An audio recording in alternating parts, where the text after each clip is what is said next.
Today, we come together to honor a new generation of Illinois Wesleyan graduates, creators and collaborators, scientists, writers, philosophers, civil servants, artists, and all that rests in between. We have learned to marvel at curiosities, to seek answers where none were before, to think critically and abstractly, to adapt to the changes around us, to pursue new passions. We come from many different cultures, countries, communities, worldviews, and perspectives. And though our identities both intersect and diverge, we depart from our collegiate journey sharing one common goal, often heard around this time of year: to go into the world to do good. Easier said than done, of course, as we've inherited a world that feels far from good. If Minor Myers had elaborated on what he meant by good, though, I imagine he would have said this: go into the world to listen, to exercise your rights and privileges, so as to help those who are barred from exercising their own, to purge corruption from institutions, to seek sustainable solutions to difficult problems, to see through systematic injustice, to seek peace over violence, to recognize similarities and respect differences, and to always be mindful of the common humanity we all share. Where these are employed, good will follow. Thank you.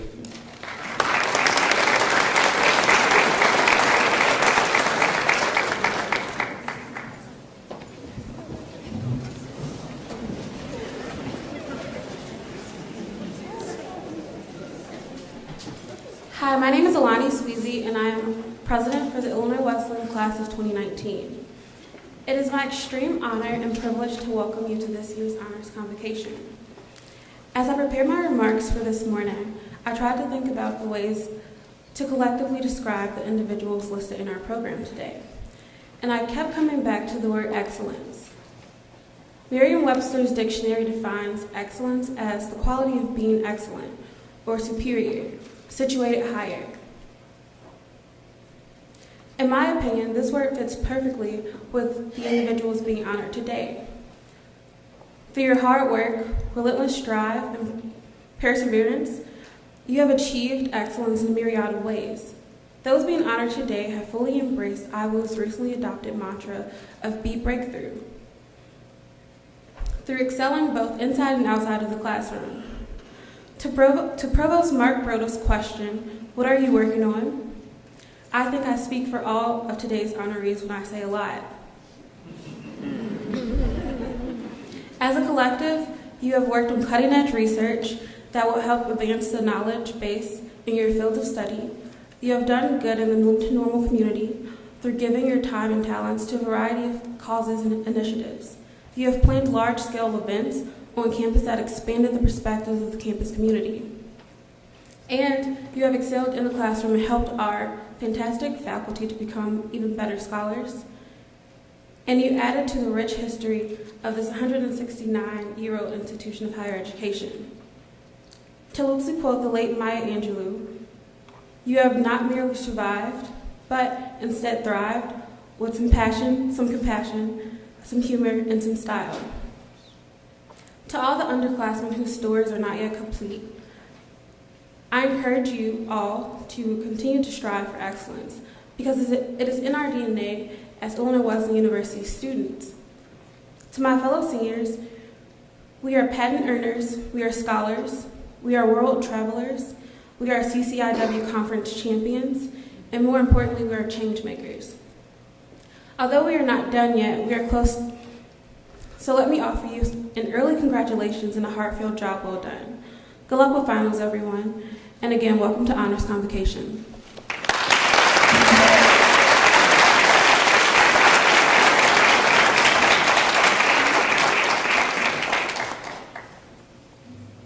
Good morning.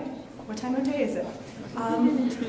The Honor Society of Phi Kappa Phi is the nation's oldest and most selective interdisciplinary honor society. The society's values are conveyed in its motto, "Let the love of learning rule humanity." Phi Kappa Phi's mission is to recognize and promote academic excellence in all fields of higher education and to engage the community of scholars in service to others. To that end, Phi Kappa Phi recognizes and celebrates the finest in scholastic achievements of students from every academic discipline represented at this institution, including professional schools and pre-professional programs. The Illinois Wesleyan University chapter was chartered in 1922, and it is the 31st chapter nationally. Invitations to membership in the society are extended to juniors in the top 7.5% and to seniors in the top 10% of their respective classes academically. Please turn to page 3 of your program, where you will find listed the members of the Illinois Wesleyan University chapter of the Honor Society of Phi Kappa Phi. On a day like today, we gather as a community to honor those individuals in our midst who have reached significant milestones in their careers or who have achieved excellence. In that spirit, I ask at this time that all members of the society present, be they student, faculty, staff, alumni, or guest, stand now and be recognized by a round of applause.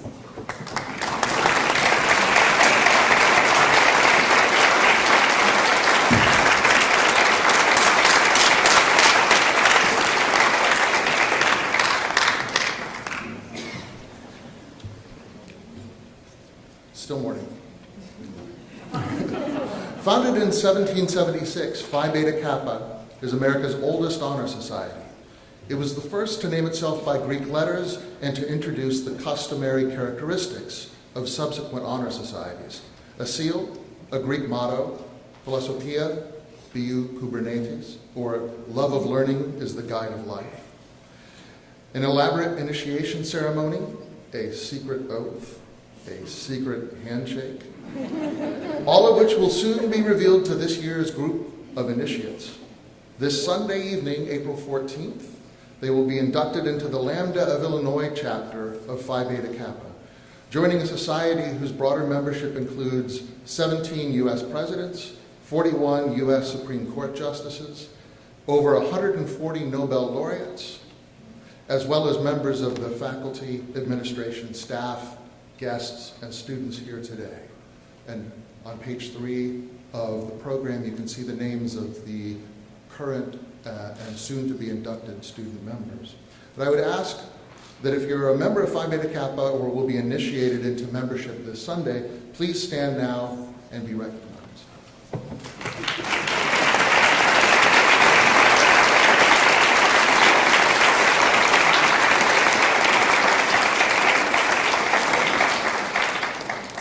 I'm also pleased to call attention to the 7th Annual Phi Beta Kappa Liberal Arts Scholar Award. This award is designed to foster and celebrate student research that engages, translates, and bridges academic disciplines and/or crosses traditional academic boundaries.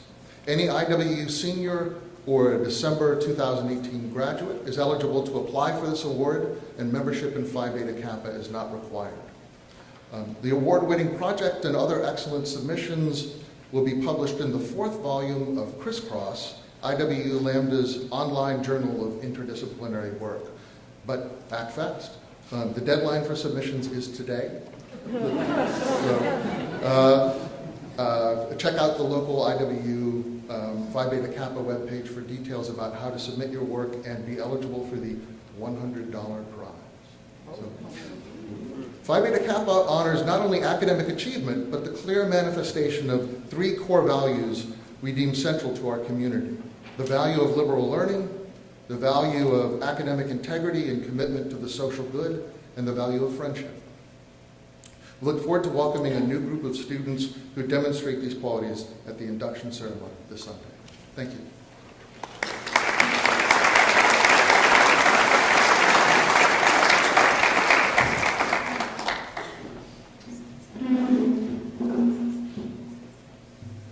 Well, today, we honor those faculty who are retiring. This year we have one in that esteemed group. Marina Bellina, would you please stand?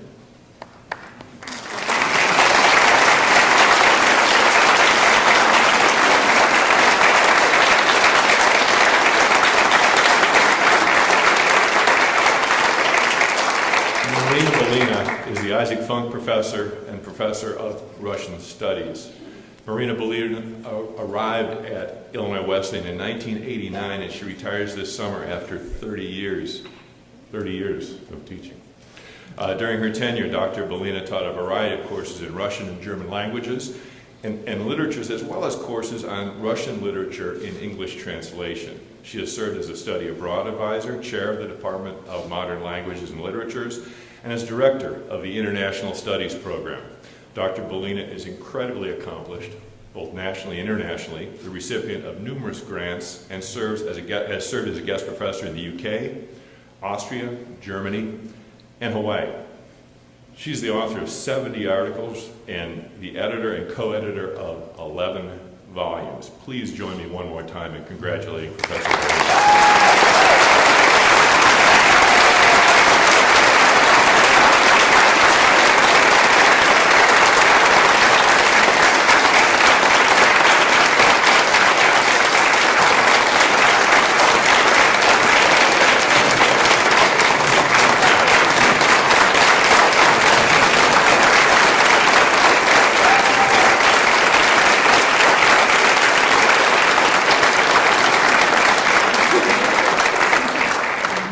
We could carry her once around the stage if you'd like, by popular no. Well, through the years, the Teaching Excellence Award has undergone several name changes, but its purpose has always been to recognize and celebrate the vital role that teaching plays at Illinois Wesleyan. The award honors one faculty member who brings spirit, passion, and scholarship to their teaching. The Kemp Foundation began funding the award in the 2009-2010 academic year. And today, we honor Carmela Ferradáns.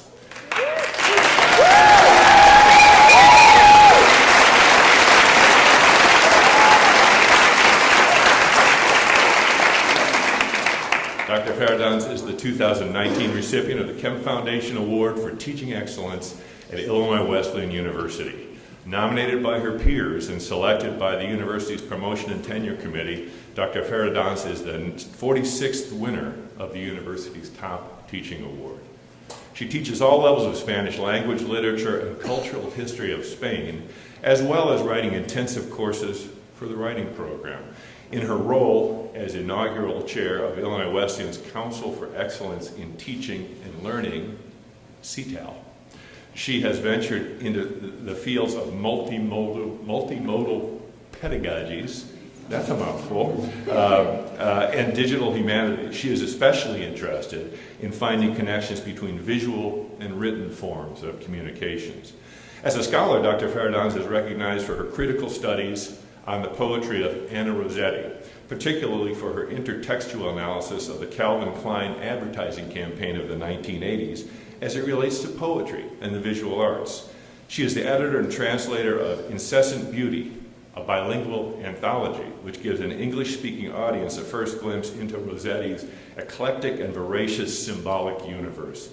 She is currently conducting research on the migration crisis in the Mediterranean for a bilingual edition of Por la Via de Tarifa, by the way of Tarifa, a collection of 12 short stories by Spanish writer and human rights activist Nieves Garcia Benito. Dr. Ferradáns joined the Illinois Wesleyan faculty in 1992 and earned a PhD in Spanish from the University of California, Irvine the next year. Dr. Ferradáns completed a master's degree in Spanish at the University of Nevada, Las Vegas, after receiving her bachelor's degree in philosophy and educational sciences at the University of Santiago de Compostela in 1984. Areas of Dr. Ferradáns' research include contemporary Spanish literatures and cultural studies, the Spanish avant-garde, the legacy of the Spanish Civil War, digital humanities, as I mentioned before, translation theory, and migration studies. Through the years, the Teaching Excellence Award has undergone several name changes, but its purpose has always been to celebrate and recognize the vital role of teaching at this great institution. Today, I would like to ask at this moment, I'd like to ask Dr. Ferradáns to come to the podium for her remarks.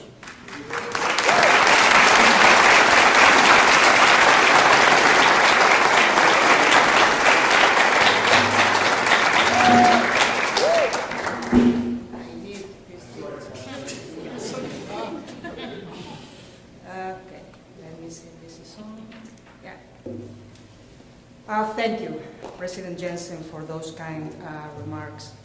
Let me begin by congratulating all the students and faculty being recognized today, and thanking the Kemp Foundation for their continued support of teaching and learning at Illinois Wesleyan. A special congratulations today goes to Maddie Gibson and Monica Munoz. Are you here? Oh, they're not. They are on the program. They are the Hispanic Studies Outstanding Seniors this year, and they are on the program, so it's not a surprise anymore. We all know here that teaching and learning is a process that happens over time and that involves a wide range of learning environments. We also know that teaching doesn't happen without learning, without interacting and engaging with the people around us, students, faculty, and staff that not only support what we do every day, but also, and most importantly, they are our fellow learners along the way and shape what we do and how we do it in many different ways. First, today, I would like to thank, of course, all my students, but especially Yesenia Martinez Calderon, who is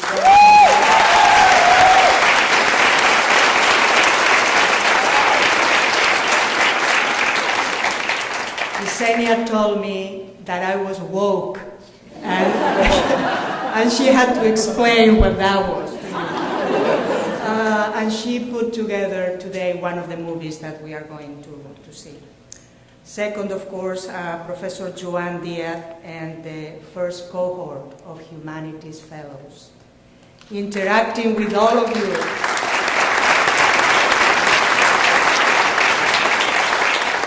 Interacting with all of you during the spring break immersion in Chicago make me rethink what a college professor is and do. As you were explaining to me, the cultural phenomena of the meme, while we were eating empanadas in a Latin joint somewhere in the city of Chicago.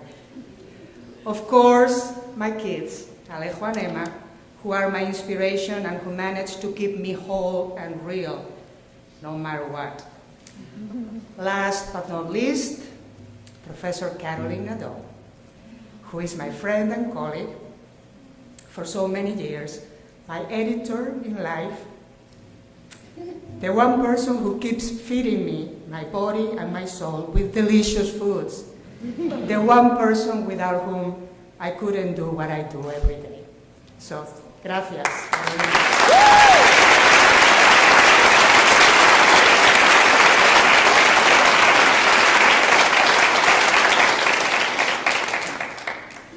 I debated a lot about the title of this address and the content of the address itself. A life in subtitles, living in the margins, on mermaids and the sea, or perhaps just empanada for lunch. The original idea was to give the address entirely in Spanish, with the subtitles going behind me in English. I was just afraid that technical difficulties would have ruined this very formal occasion. The title Empanada for Lunch is always tempting. It speaks to my cultural identity and fully explains my kids' repeated statement when growing up, "Mom, you are so foreign." Apparently, I was the only parent who would pack for lunch what I consider a proper meal. Silverware, napkin, a glass container with paella, leftovers, caldo gallego, or a piece of empanada. Later, I learned painfully that sometimes they will exchange my proper lunch for a peanut butter and jelly sandwich. The inner poet in me obviously prefers On Mermaids and the Sea, because of the endless possibilities both signifiers would provide for playing with the fluidity of my cultural identity in an extended amphibian metaphor. I could have gone with either living in the margins, border crossings, or arrayanos, border people. I think A Life in Subtitles is well suited for this honors convocation It is a good description of who I am as a teacher and scholar, and also of my own work as poet and translation. It also describes who I am as a person, my cultural identity, ever fluid and permanently displaced as a border person and a Rayana who grew up in a repressed, multicultural and multilingual minority during the transition from the Franco regime to democracy in Spain. You see, I was born and raised in Galicia, in the northwest of the Iberian Peninsula, in the periphery with respect to the centralized political power of Madrid, or as I like to call it, in the fringes of Spanish culture and society.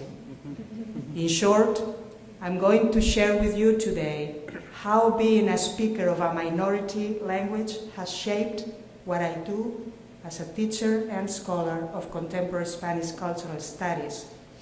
So, a life in subtitles it is, though I will go back and forth to the empanadas, the mermaid, and of course, the sea. Galician writer Manuel Rivas describes the people of Galicia as amphibian beings. Of course, because the Galician story is so deeply rooted in a culture from and about the sea.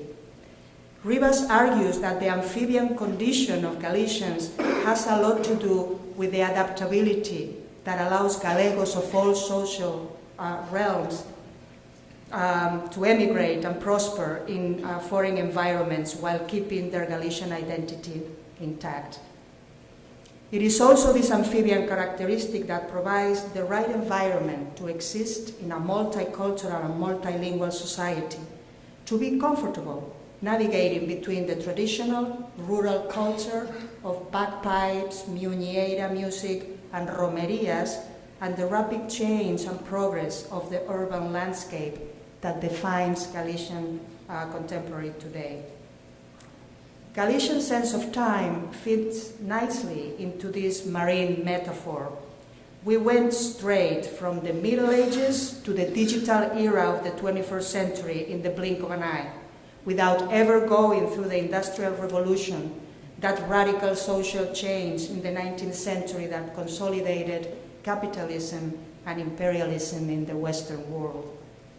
As economist Manuel Beiras nicely puts it, Galician society in the 50s and 60s was still a proto-capitalist with a small working class that still needed the rural-based, semi-feudal economy to survive. This amphibian working class, using Rivas' metaphor, was concentrated in the city of Vigo, where I was born and raised about 30 minutes from the Portuguese border.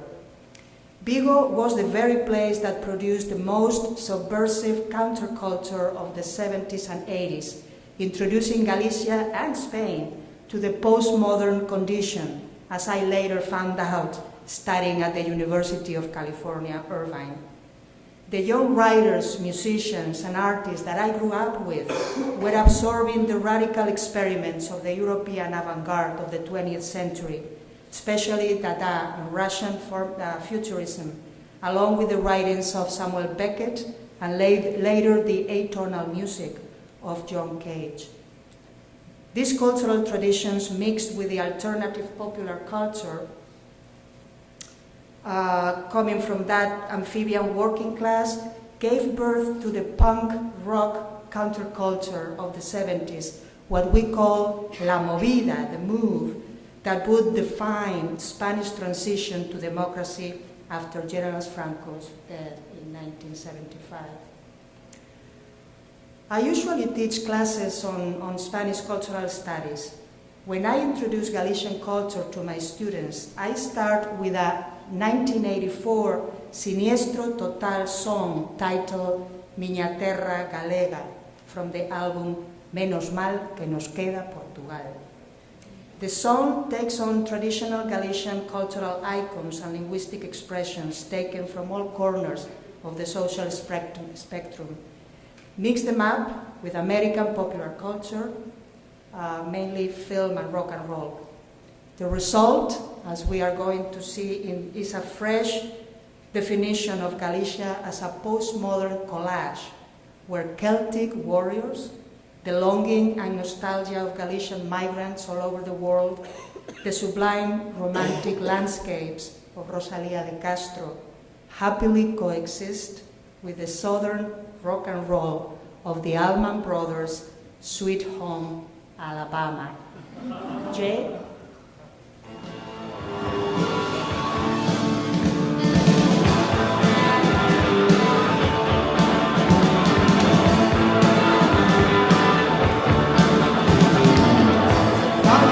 Del Caribe, he tenido que emigrar y trabajar de camarero,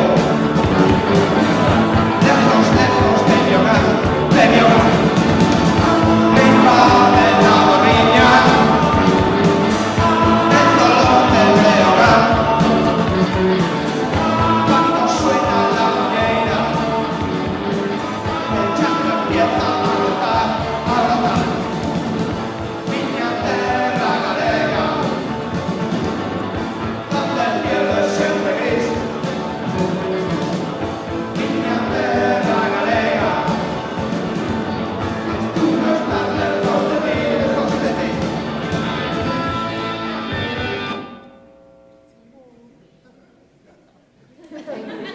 He's in the back playing with the sound. Galicia is the land of lyric poetry.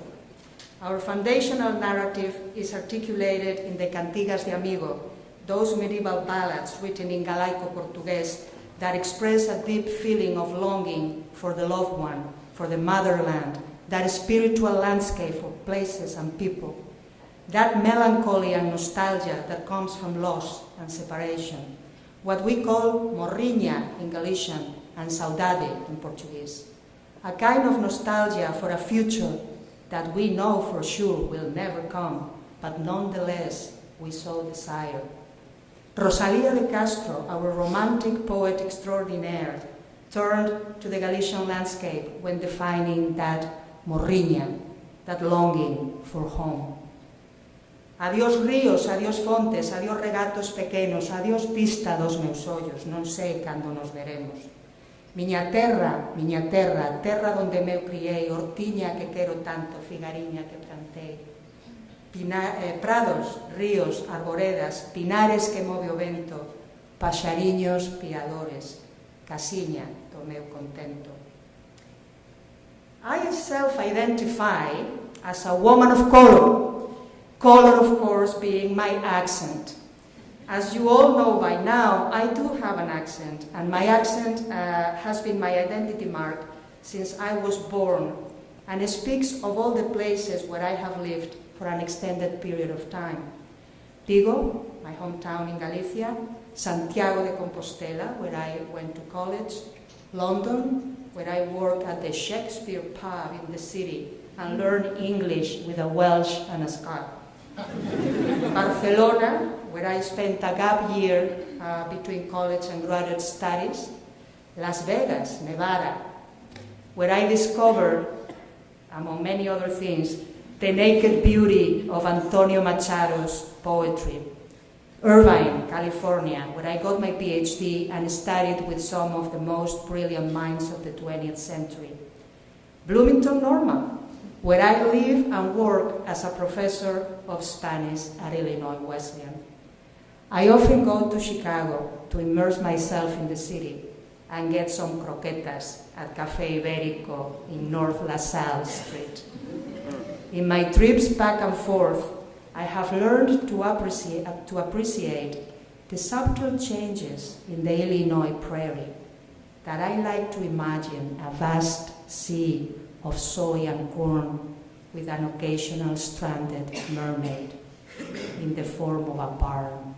But I am digressing, back to my accent.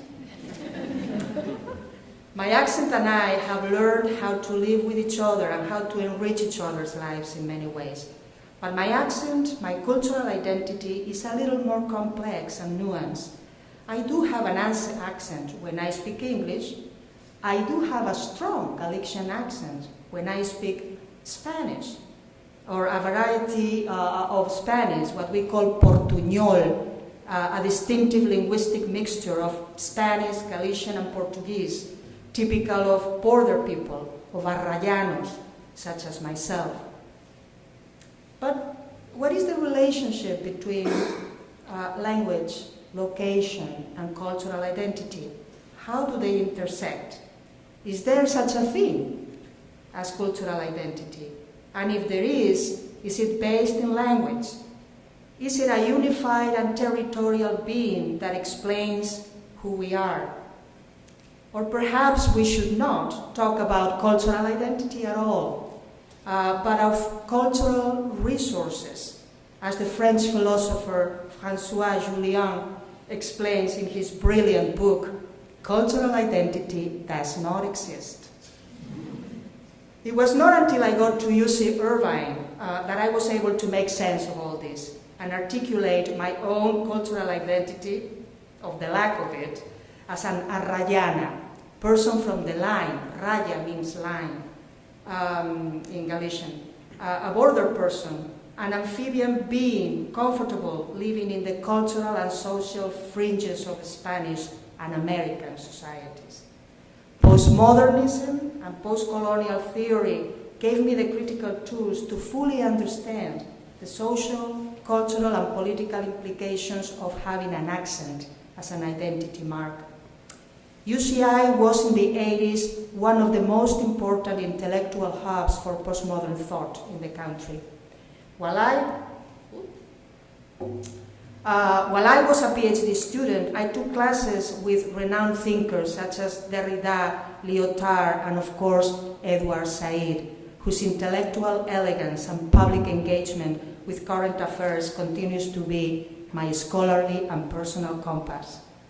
Postmodernity, among many other things, was proclaiming the end of all modern dichotomies: high art, low art, self, other, male, female, colonizer, colonized, and also proclaimed the end of the unified subject and the absolute truth in critical theory. Within this theoretical context, I was especially fascinated at how Jacques Derrida could give a 5-week lecture on cultural cannibalism and the politics of friendship, simply by deconstructing the one phrase, aimer manger l'autre, loving, eating the other. I became particularly fascinated in how high art and low art forms, poetry and graffiti, for example, cannibalized each other, producing new and fluid forms of expression in certain surrealist work made by European women artists of the 30s and 40s. And of course, is that cannibalizing culture that explains the postmodern multicultural collage I grew up with, as we saw in the song by Siniestro Total. Translation is also a form of cultural cannibalism of sorts. It is also an organic amphibian being, comfortable in between two ecosystems. In The Life of a Translator, experienced writer and translator Jonathan Dunn argues that translation is the essence of human experience. In a way, we are all translators, he says. We eat, digest, and expunge the world around us in a series of words. Language is a symbolic system that shapes the world, and in turn it's shaped by it. Language is that primary coordinate that positions us in a particular time and place, and at the same time carries in each little word the past, the present, and the future of our collective identity, what Derrida calls traces in the language. Those meaningful silences, voids that are present and somehow articulate our ever-changing collective identity. Translation theory, like all critical approaches to the study of human experience, is all over the place. From Walter Benjamin, who thinks that it is simply impossible to translate the poetic experience from one language to another, and one must simply learn the language in order to fully understand a poem. To Argentinian writer Julio Cortázar, a translator himself, who believes that translating is in fact departing from the original text and creating a new one. To the professional translators I meet at the American Literary Translators Association, who believe that going literal is the only way to go, the only way to be true to the original text. Literally, translating means to carry across meaning from one language to another. As a transitive verb, to translate means to turn into one's own or another language. These definitions open a very interesting line of thought for dual language writers, such as myself. And it poses questions about language identity and the politics of translation itself. What would be my own language? Galician, my mother tongue, Castilian Spanish, the language I learn, study, and teach. English, the language I use every day for business, health, politics, for writing reports, texting, posting in social media. I find it very challenging to translate my own poetry into Spanish or English. When I try, I find myself writing an entirely different poem, perhaps because, as both the author and the translator, I am not bound to an original text. I don't have to be literal. I have the liberty of changing the experience of the original text. I had a very short encounter with breast cancer in 2004. A couple of biopsies in my right breast surely took the cancer away, but disfigured the breast in a deep scar that looked like a ragged canyon crossing my chest. I went through 36 doses of radiation that summer, and 10 years later, when they said I was cancer-free, I had reconstructive surgery. The only way I was able to eat, digest, and expunge the whole experience was by writing poetry in English, not in Spanish, not in Galician. In the collection, My Right Breast and Other Poems, I needed distance to digest the ordeal. I went back home to that familiar and secure place, to my postmodern collage of amphibian creatures, of longing and drifting away, of mermaids and the sea. So I'm going to read one of the poems in that collection, and behind me you will hear a movie with images from Vigo Bay that Yesenia beautifully edited. So this is going to be my contribution to Art Slam that is going on this week. Okay, Jay?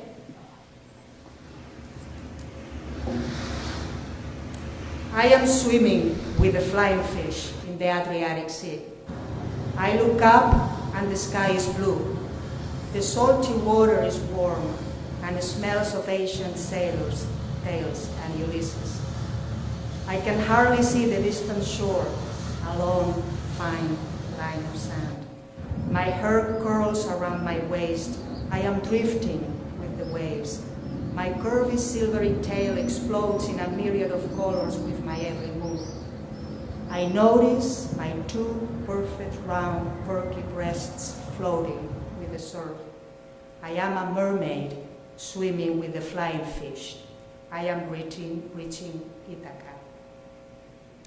In closing, let's close. Let's go back to my accent for a moment. At the New Yorkers Poet Cafe on December 30th, 2013, the great spoken poet Denise Frohman read the poem titled Accents. The poem describes her mother's Puerto Rican accent as a sancocho of Spanish and English pushing up against each other. More than anything, her mother's accent is a compass, always pointing her towards home. My accent gives you a glimpse of who I am and where I have been. It is written in my lips and all over my body. It tells an old and oh so familiar story of power struggle, of living in the margins, of always being on the outside looking in, of always needing subtitles that explain, interpret, translate, that put me in context so the many wonderful people I encounter along the way don't get too uncomfortable trying to figure me out. Vigo, Santiago de Compostela, Barcelona, London, Las Vegas, Irvine, Bloomington, Normal. My accent is the verbal expression of my displaced and dislocated cultural identity, ever fluid, ever changing, ever mine. It clearly defines an inviting and shared space where Celts, Iberians, Vikings, Romans, Portuguese, Moors, and Berbers from North Africa, they all live in a postmodern collage at the beat of Siniestro Total, Miña Terra Galega. My accent has the shape of water, the fierce beauty of a mermaid. It is for sure an empanada de chovas con pan de millo and a glass of Godello wine shared with my family and friends. My accent is an amphibian being, an earthy compass that always points me home.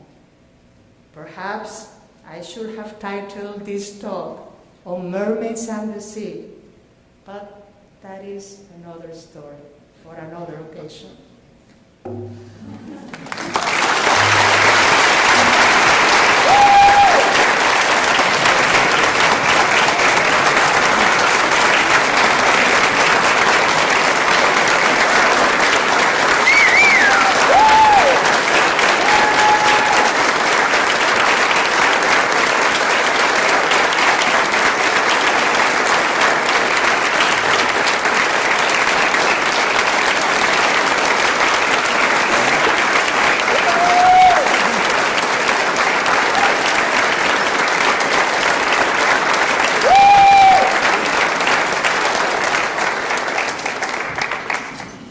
Thank you, Carmela. That was wonderful. I kind of smelled the sea at the end there.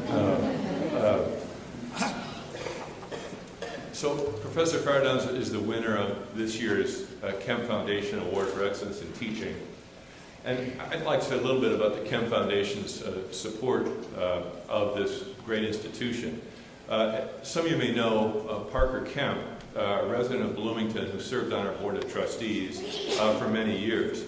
And besides funding this award, Parker and his children also made a gift a few years ago that we used to create the Glenn and Roseanne P. Kemp Commencement Plaza in front of State Farm Hall. In fact, one of the great tragedies was a chance to use it with the Kemp was rained out. We're so sorry about that. But Glenn and Roseanne were Parker's parents, and were both graduates of Illinois Wesleyan University. So we're pleased today to have Parker's daughter, Toni Jenkins, here with us today. Please join me in a round of applause to thank her for the Kemp family contributions to the institution.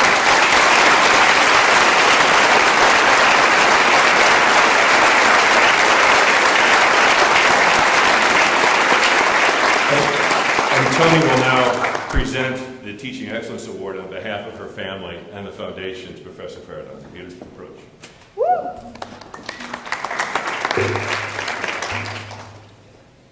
Thank you, President Jensen.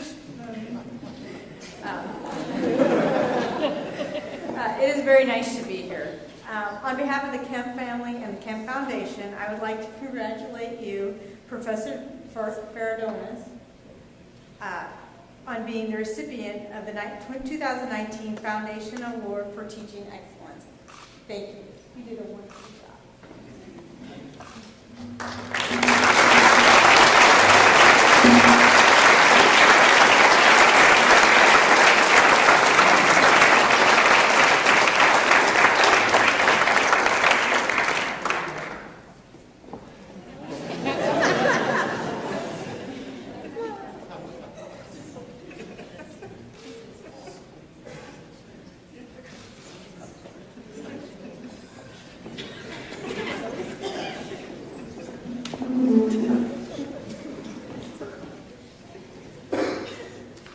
I think I mentioned that this is the 46th such award that's been given for teaching excellence here at Illinois Wesleyan.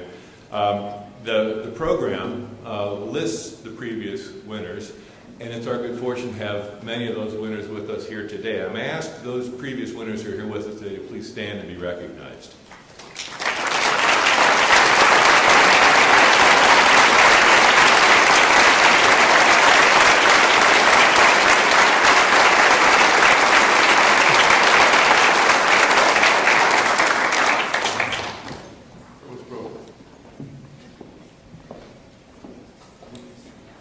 Although I will admit that there are some days that are better than others, I have a true privilege to serve as Dean of this distinguished faculty. All of you who have been on PAT know that this faculty is pretty modest when it comes to talking about their abilities and their accomplishments. Serving on PAT gives you amazing insights about how good we really are. Bestowing the Kemp Award is one of those special occasions where we have the opportunity to formally recognize one of our peers for their hard work as an excellent and dedicated teacher.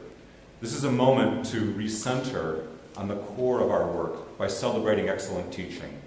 So it is a real honor for me to be able to announce the recipient of the 2020 Kemp Award for Teaching Excellence. This is one of those really good days I get to be. Clue number 1. Our recipient works at Illinois Wesleyan University in Bloomington, Illinois. 2. A nominator's letter describes our 2020 honoree as quite simply the most dedicated teacher I know. And this is a quote from someone that I consider to be among the most dedicated teachers I have ever known. Our awardee was cited by many letter writers as being quite animated, imaginative, and highly engaging in the classroom. Former female students wrote about how important our awardee was inspiring them, preparing them to be successful, and sharing their success in a largely male-dominated field.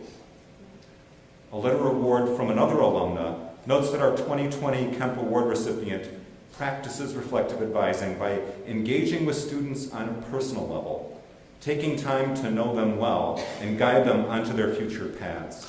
This is someone who also credits our recipient for seeing in her the potential that she had, the potential that others didn't recognize, and took time to bring her into her own. She is now highly successful in a field somewhat related to the field of our recipient.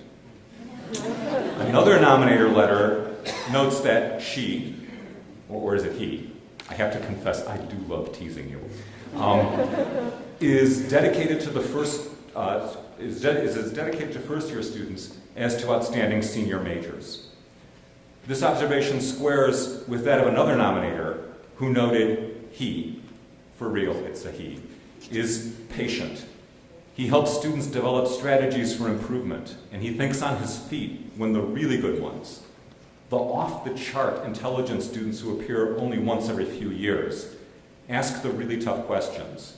And she notes, knowing his facility in this regard, I frequently tap on his door when I'm puzzled by one of my own students' questions.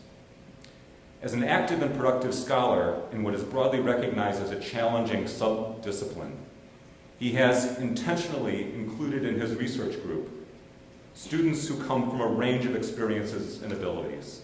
They have flourished in his lab under his guidance. I should note that our recipient has been recognized for his talent previously. His students recognized him as the winner of Best Rusty Iron Balls Award, a reference actually to a demonstration he brings to class to illustrate the thermite reaction. Indeed, he has a terrific chemistry with his students. So today, in chemical history, please join me in congratulating Professor Timothy Reddick as the recipient of the 2020 Kemp Award.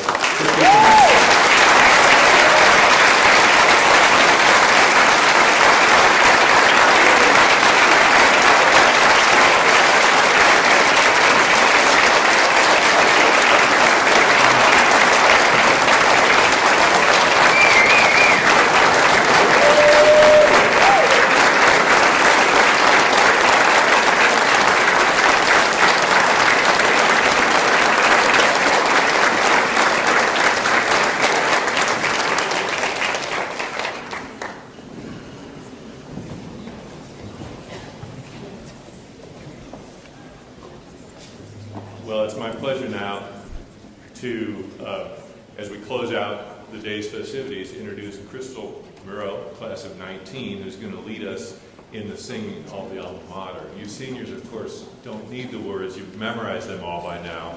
But for those of you who may need them, they are printed in your program. Crystal.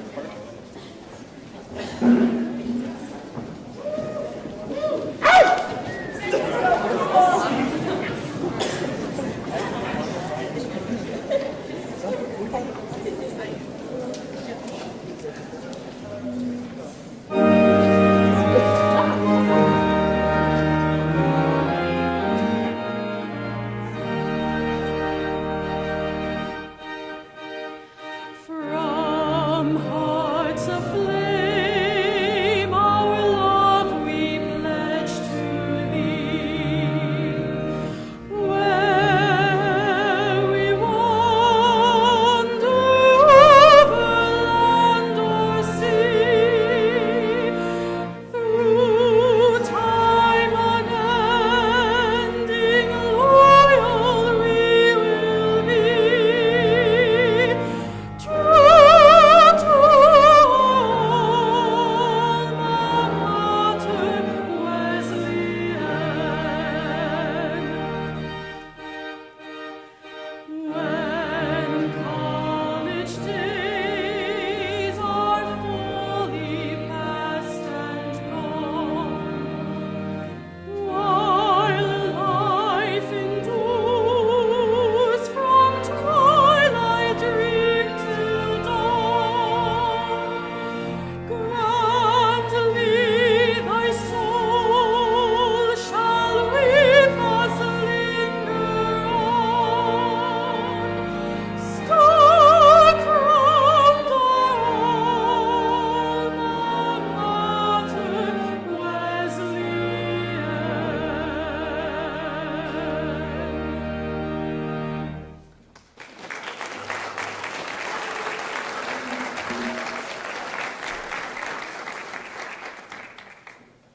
That was beautiful. Thank you so much, Crystal. I like that song. And with that, we bring our program to a close. If I could ask people to remain in their places until the procession has left, we'll thank you very much for that. And with that, we'll see you here next year.